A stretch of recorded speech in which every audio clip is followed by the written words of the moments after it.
नमस्कार साथियों, मैं रविंद्र कुमार, वरिष्ठ अध्यापक सामाजिक विज्ञान। स्वागत करता हूं आपके अपने YouTube channel GK by Ravi sir में। आज अपन कक्षा 10 सामाजिक विज्ञान का एक बहुत ही महत्वपूर्ण टॉपिक वन एवं वन्य जीव संसाधन का अध्ययन करेंगे और ये आने वाले बोर्ड एग्जाम में आपके लिए 2 नंबर का रहेगा। इसमें से एक प्रश्न तो आएगा वस्तुनिष्ठ ABCD वाला वस्तुनिष्ठ प्रश्न और एक आएगा अति लघुरात्मक प्रश्न, यानी 1 अंक का। टोटल इसमें से 2 नंबर के प्रश्न आएंगे और 2 प्रश्न आएंगे। शुरू से अंत तक बने रहना ताकि आपके दोनों प्रश्न एकदम से सही हो और आप अच्छे स्कोर प्राप्त कर सके। आइए शुरुआत करते हैं इसी आशा के साथ अपने प्रश्न पर। भारत में विश्व की सारी जैव उपजातियों की कितने प्रतिशत संख्या पाई जाती है? भारत के अंदर पूरे विश्व की जैव उपजातियाँ, जितनी भी जैविक जातियाँ हैं जो जिनमें जीव पाया जाता है, जिनकी बहुत सारी उपजातियाँ हैं, हम जीव बहुत सारों में पाया जाता है, जैसे पेड़ पौधे हो गए, जानवर हो गए, पक्षी हो गए। अब इनकी कितनी उपजातियाँ हैं, कितनी उपजातियाँ पाई जाती है? तो 8% है पूरे विश्व की। 8%, लगभग 16 लाख उपजातियाँ भारत में पाई जाती है। 8%। भारतीय वन्यजीव रक्षण अधिनियम कब लागू किया गया? भारतीय वन्यजीव रक्षण अधिनियम 1972 में लागू किया गया था। कब लागू किया गया? 1972 में। इसकी बहुत सारी मुख्य बातें हैं जो ध्यान रखना, आने वाले तुम्हारे बोर्ड एग्जाम में बहुत ही कारगर साबित होगी। ऐसे पूछ सकते हैं भारतीय वन्यजीव रक्षण अधिनियम की मुख्य बातें क्या हैं? तो पहली है, इसके अंदर वन एवं वन्य जीवों के शिकार पर पूर्ण प्रतिबंध लगाया गया, यानी शिकार पर प्रतिबंध लगाया गया, यानी कोई भी वन्य जीवों का शिकार नहीं कर सकता है, इस पर प्रतिबंध लगाया गया है। दूसरा है, इसका व्यापार नहीं कर सकता, वन्य जीवों का व्यापार नहीं कर सकता, व्यापार पर प्रतिबंध है, यानी व्यापार व शिकार दोनों पर प्रतिबंध लगाया गया इसके अंदर। तीसरा, इनको बचाने के लिए, वन्य जीवों को बचाने के लिए राष्ट्रीय उद्यान बनाए गए। वन्य जीवन को बचाने के लिए क्या बनाए गए? राष्ट्रीय उद्यान, जहाँ पर कोई नहीं जा सकता है। राष्ट्रीय उद्यान बनाए गए, सरकार से परमिशन लेकर जा सकते हैं। राष्ट्रीय उद्यान बनाए गए और संरक्षित क्षेत्र बनाए गए। संरक्षित क्षेत्र बनाए गए। तो ध्यान रखना, ये इसकी मुख्य विशेषता है। शिकार पर प्रतिबंध लगाया गया, व्यापार पर प्रतिबंध लगाया गया, राष्ट्रीय उद्यान बनाए गए और संरक्षित क्षेत्र बनाए गए।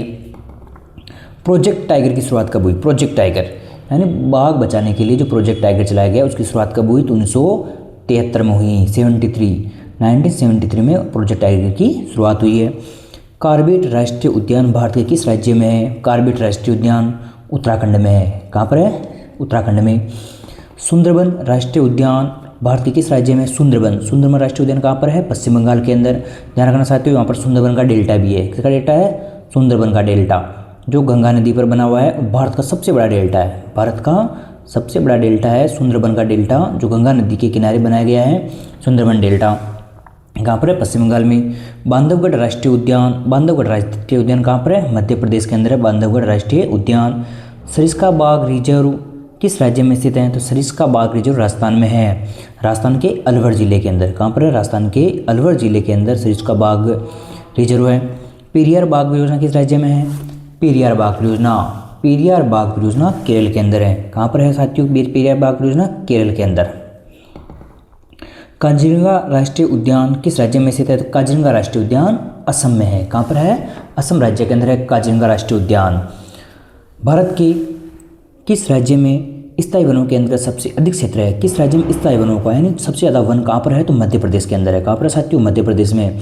भारत में सबसे ज़्यादा वन कहाँ पर है? मध्य प्रदेश के अंदर है। वन विभाग के अनुसार देश के कुल क्षेत्र का कितना प्रतिशत रक्षित है? तो 1/3 हिस्सा। कितना परसेंट रक्षित है? 1/3 हिस्सा। 1% वन विभाग के अनुसार पूरे भारत के अंदर वन होने चाहिए। 33%। कितने परसेंट? 33%। और ये राष्ट्रीय वन नीति 1988 में बात कही गई। राष्ट्रीय वन नीति कब लागू हुई? 1988 में। पहली राष्ट्रीय वन नीति कब लागू हुई? प्रथम 1952 के अंदर। 1952 के अंदर लागू हुई थी। उसके बाद 1988 में दूसरी वन नीति लागू हुई। उसमें बात कही गई है पूरे भारत के अंदर 33% वन क्षेत्र पर वन होने चाहिए, यानी 1/3 हिस्से में। राजस्थान के किन जिले में 5 गाँवों के लोगों ने 1200 हेक्टेयर वन भूमि बेरोदेव डाकऊ सेंचुरी घोषित कर दी है? बेरोदेव डाकऊ सेंचुरी क्षेत्र बना दिया गया है जहाँ किसी को भी आने जाने की अनुमति नहीं है। तो ये अलवर के अंदर है। कहाँ पर है? अलवर के अंदर। छोटा नागपुर क्षेत्र में मुंडा और संताल जनजातियाँ किन पेड़ों की पूजा करते हैं? तो महुआ और कदम के वृक्ष की। किनकी पूजा करते हैं? महुआ और कदम के जो वृक्ष होते हैं उनकी पूजा करते हैं। कहाँ पर? छोटा नागपुर क्षेत्र में। छोटा नागपुर क्षेत्र कहाँ पर ज़्यादा? तो झारखंड के अंदर है। कौन से राज्य में? झारखंड के अंदर। झारखंड में ज़्यादा फैला हुआ है छोटा नागपुर का क्षेत्र। वहाँ पर महुआ और कदम के वृक्षों की पूजा करते हैं। किन राज्यों की जनजातियाँ शादी के दौरान इमली और आम के पेड़ों की पूजा करती है? किन राज्यों की जनजातियाँ? जब शादी होती है तो वहाँ पर इमली और आम के पेड़ों की पूजा की जाती है। उड़ीसा और बिहार की जनजातियाँ, जो उड़ीसा और बिहार में जो जनजातियाँ है वहाँ पर जब शादी होती है उनके परिवार में किसी की, तो वो इमली और आम के पेड़ की पूजा करते हैं। चिपको आंदोलन का संबंध किससे है? तो चिपको आंदोलन का संबंध हिमालय क्षेत्र से है। किससे चिपको आंदोलन का संबंध? हिमालय क्षेत्र से। चिपको आंदोलन वैसे हिमालय क्षेत्र के अंदर उत्तराखंड जो राज्य है अपना,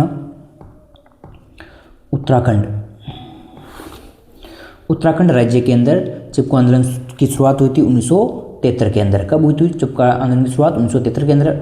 उत्तराखंड का एक जिला है चमोली जिला, चमोली जिले के अंदर। एग्जाम क्वेश्चन पूछ सकते हैं, चिपको आंदोलन की शुरुआत कहाँ पर हुई? तो चमोली जिले में हुई। और चमोली जिला कहाँ पर है? उत्तराखंड में पड़ता है। इसकी शुरुआत कब हुई? तो 1973 के अंदर हुई थी।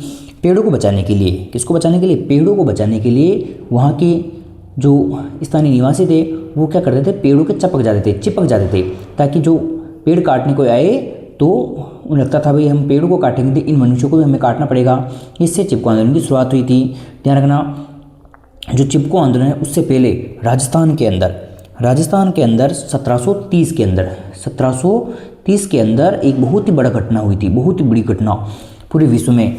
पर्यावरण को बचाने के लिए सर्वप्रथम पहली घटना मानी जाती है पूरे विश्व में वन को बचाने के लिए। 1730 में कहाँ हुई थी? जोधपुर के अंदर। जोधपुर में एक गांव पड़ता है खेजड़ेली गांव। कौन सा गांव है? खेजड़ेली गांव के अंदर एक घटना हुई खेजड़ी वृक्ष को बचाने के लिए। कौन से वृक्ष को? खेजड़ी वृक्ष को बचाने के लिए खेजड़ेली गांव के अंदर जोधपुर में 1730 में एक घटना हुई थी। वहाँ पर अमृता देवी बिश्नोई के नेतृत्व में, कौन है? अमृता देवी बिश्नोई के नेतृत्व में ये घटना हुई थी। और वहाँ पर 363 लोगों की जान गई थी। कितने लोगों की? 363 लोगों ने पेड़ के चिपक कर जो पेड़ के चिपक गए थे, फिर राजा के जो सैनिक आए थे उन सैनिकों ने उनको काट दिया था। 363 लोगों को। 1730 की घटना है। सबसे प्रथम घटना है वन विभाग, जो वनों को बचाने के लिए जोधपुर के खेजड़ी गांव के अंदर अमृता देवी बिश्नोई के नेतृत्व के अंदर। टिहरी के किसानों द्वारा किस अभियान ने दिखा दिया कि रासायनिक उर्वरकों के प्रयोग बिना भी विविध फसल उत्पादन में आर्थिक कृषि उत्पादन संभव है? टिहरी उत्तराखंड के कौन से किसानों द्वारा एक अभियान चलाया गया? तो कौन सा अभियान चलाया गया? तो बीज बचाओ अभियान। कौन सा अभियान है? बीज बचाओ अभियान और नवदानम। बीज बचाओ अभियान और नवदानम एक अभियान चलाया था, जिसमें दिखा दिया था भारत सरकार को रासायनिक उर्वरकों के बिना भी जो अपन खेतों में ज़्यादा आजकल इस्तेमाल करें रासायनिक उर्वरक, रासायनिक खाद, इससे हमारी मिट्टी की उर्वरता बढ़ती जा रही है, हमारी मिट्टी खराब होती जा रही है। इससे विभिन्न फसल उत्पादन में आर्थिक उत्पादन की क्रिया संभव है, यानी इसके बिना भी, रासायनिक खाद्यों के बिना भी। 1988 में किस राज्य ने संयुक्त वन प्रबंधन का पहला प्रस्ताव पास किया? संयुक्त वन प्रबंधन उड़ीसा के अंदर। किसने पास किया? उड़ीसा में। कब किया? 1988 में। अब एग्जाम ऐसे पूछ सकता है संयुक्त वन प्रबंधन कब लागू हुआ? तो 1988 में लागू हुआ। कौन से राज्य ने लागू किया? तो उड़ीसा ने लागू किया। कौन से राज्य ने लागू किया? उड़ीसा के अंदर। क्या होता है संयुक्त वन प्रबंधन? इसके अंदर वन विभाग, तो वन विभाग वे स्थानीय निवासी मिलकर वनों का संरक्षण करते हैं। वन विभाग के साथ कौन मिलते हैं? वहाँ के स्थानीय निवासी। जहाँ ये लागू है वहाँ उस गाँव के स्थानीय लोग, उस गाँव के स्थानीय निवासी मिलकर क्या करते हैं? वन को बचाने का प्रयास करते हैं। इसलिए बोलते हैं संयुक्त द्वारा, यानी वन विभाग और कौन? गांव के लोग, स्थानीय लोग द्वारा। 1988 में लागू हुआ। कहाँ पर? सर्वप्रथम उड़ीसा के अंदर। चिपको आंदोलन से जुड़े हुए पर्यावरण कौन है? सुंदरलाल बहुगुणा। कौन है? सुंदरलाल बहुगुणा। वैसे राजस्थान में जो प्रथम चिपको आंदोलन हुआ उसका नेतृत्व किसने किया? अमृता देवी बिश्नोई ने। और जो चिपको आंदोलन के प्रणेता, जुड़े हुए प्रणेता माने जाते हैं कहाँ पर? जो उत्तराखंड में हुआ था सुंदरलाल बहुगुणा के नेतृत्व में। वन कितने प्रकार के होते हैं? वन 3 प्रकार के होते हैं वैसे, आरक्षित वन, रक्षित वन और अवर्गीकृत वन। आरक्षित वन, रक्षित वन और अवर्गीकृत वन। आरक्षित वन जो पूरे भारत में कितने परसेंट है? 53% भाग पर है। कितने परसेंट है? 53% भाग पर आरक्षित वन है। यानी ऐसे वन जिसमें किसी को जाने की अनुमति नहीं है। क्या है? किसी को, कुछ भी, सारी क्रियाएं प्रतिबंधित है, यानी पूरा प्रतिबंधित क्षेत्र होता है। प्रतिबंधित है, वहाँ कोई भी नहीं जा सकता है, ना शिकार कर सकता है, ना अपने पशु चरा सकता है, कुछ भी नहीं कर सकता, पूरा क्षेत्र प्रतिबंधित होता है आरक्षित वन के अंदर। एक होता है रक्षित वन। रक्षित वन ये कितने परसेंट है, 29% भाग पर है। कितने, 29% भाग पर है। इसके अंदर हम सरकार से अनुमति लेकर कुछ कार्य कर सकते हैं। किससे अनुमति लेकर, सरकार से अनुमति लेकर हम अपने मवेशी चरवा सकते हैं, कुछ लकड़ी काट सकते हैं सरकार से परमिशन के द्वारा, सरकार से अनुमति लेकर अपन कुछ काम कर सकते हैं। एक ए वर्गीकृत वन, इसमें हम कुछ भी नहीं, इसमें हम सब कुछ कर सकते हैं, किसी की अनुमति की परमिशन की जरूरत नहीं है, हम सारा काम कर सकते हैं। अपने वन काट सकते हैं, लकड़ी ला सकते हैं, पशु चरा सकते हैं। हमें इसमें किसी की अनुमति की आवश्यकता नहीं है, अनुमति की आवश्यकता नहीं होती है, हमें किसी की अनुमति की आवश्यकता नहीं होती है इसके अंदर।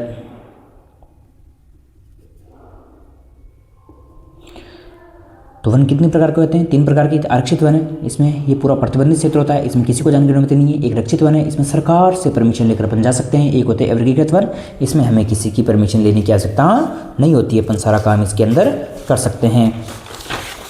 संकटग्रस्त प्रजातियाँ किसे कहते हैं, संकटग्रस्त प्रजातियाँ कौन सी प्रजातियाँ साथियों, संकटग्रस्त। तो ऐसी प्रजातियाँ वे प्रजातियाँ जिनकी संख्या कम हो गई है तथा उनके लुप्त होने की का खतरा है। जिनकी संख्या कम हो गई है, ऐसी प्रजातियाँ जिनकी संख्या क्या हो गई है, या तो कम हो गई या उनके लुप्त यानी बिल्कुल खत्म होने का खतरा है, उन्हें क्या बोलते हैं, संकटग्रस्त प्रजातियाँ। क्या बोलते हैं, संकटग्रस्त प्रजातियाँ। रेड डाटा बुक पुस्तक क्या है, रेड डाटा पुस्तक क्या है, तो ये संकटग्रस्त प्रजातियों का लेखा जोखा उनकी सूची रखती है। जो जितनी भी प्रजातियाँ संकटग्रस्त है, जिनकी संख्या कम हो चुकी है, जो लुप्त होने के कगार पर है, उनका लेखा जोखा रखती है, संकट रेड डाटा बुक के अंदर रहता है। और इसे अंतर्राष्ट्रीय प्रकृति संरक्षण संघ द्वारा लागू किया गया। किसके द्वारा, IUCN अंतर्राष्ट्रीय प्रकृति संरक्षण संघ द्वारा इसे लागू किया गया है। पहली रिपोर्ट कब आई थी, तो 1964 के अंदर आई। रेड डाटा बुक की पहली रिपोर्ट कब आई थी, 1964 के अंदर आई थी। कब आई साथियों, 1964 के अंदर आई थी। इसमें जो संकटग्रस्त प्रजातियों की पहचान करना था, जितनी भी संकटग्रस्त प्रजातियाँ उनकी पहचान करना, उनका लेखा जोखा रखना, व विलुप्त होने के कारणों का पता लगाना, जो प्रजातियाँ विलुप्त हो रही है उनके कारणों का पता लगाना इस पुस्तक के अंदर था। जैव विविधता को प्रभावित कीजिए, जैव विविधता क्या है उसको प्रभावित कीजिए। तो पृथ्वी के स्थलीय व जलीय भाग पर अनेक प्रकार के जीव जंतु तथा वनस्पति का पाया जाना ही जैव विविधता है। पृथ्वी पर स्थलीय व जलीय भाग, स्थल पर और जल के अंदर अनेक प्रकार के जीव जंतु तथा वनस्पति का पाया जाना जैव विविधता है। नहीं, पूरी पृथ्वी पर अलग अलग प्रकार के स्थल के अंदर और जल के अंदर जीव जानवर पाए जाते हैं, वनस्पति पाई जाती है, उन्हें पर क्या बोलते हैं, जैव विविधता बोलते हैं। इनमें जीव पाया जाता है। क्या पाया जाता है, जीव। पारिस्थितिकी तंत्र किसे कहते हैं, पारिस्थितिकी तंत्र किसे कहते हैं, तो मानव और दूसरे जीवधारी मिलकर एक जटिल तंत्र का निर्माण करते हैं, जिन्हें पारिस्थितिकी तंत्र कहते हैं। सीधी परिभाषा के अंदर जैविक व अजैविक घटकों की परस्पर क्रिया पारिस्थितिकी तंत्र कहलाती है। कौन से घटकों की, जैविक, कैसे घटक, जैविक व अजैविक घटक, जैविक व अजैविक घटक की परस्पर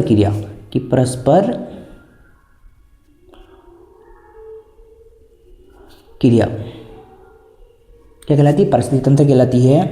इसकी परिभाषा सर्वप्रथम किसने दी, पारिस्थितिकी तंत्र की, तो एजी टेंसले ने। पूछ सकते हैं पारिस्थितिकी तंत्र की सर्वप्रथम परिभाषा किसने दी थी, एजी टेंसले ने दी। किसने दी, एजी टेंसले ने 1935 ईस्वी के अंदर। कब दी, 1935 ईस्वी के अंदर दी।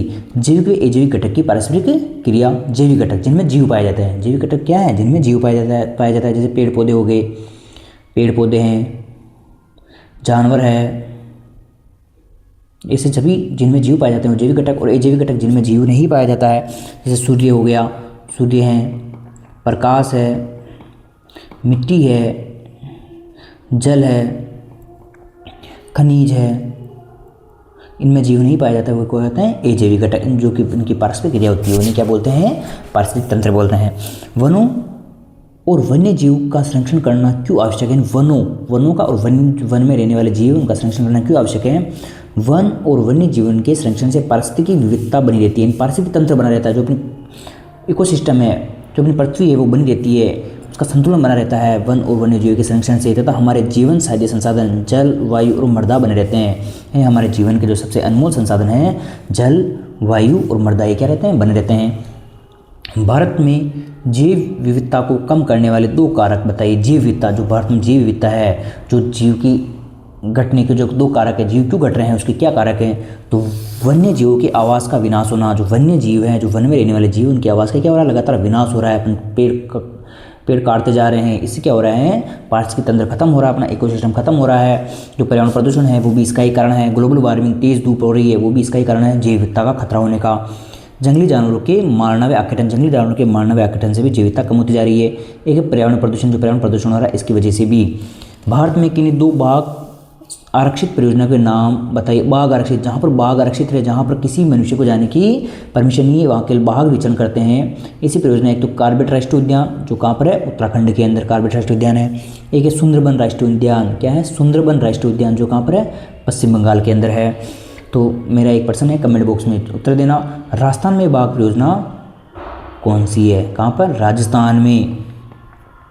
राजस्थान में बाघ परियोजना